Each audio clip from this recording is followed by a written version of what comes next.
Yoshligimizda uf dema ota-onangni oldida, ularni oldida uf dema desa, nima bo'larkin uf desa deyardik.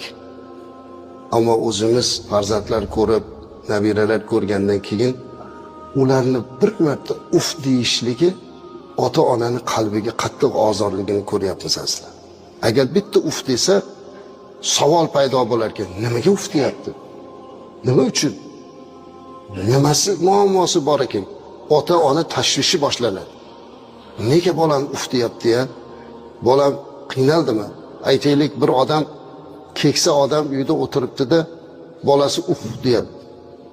Darhol keladigan narsa aqliga, ha, keksa bo'lib uyda o'tirib bolamga malol kelib qoldim-da, Allohim meni jonimni tezroq olgay deydi.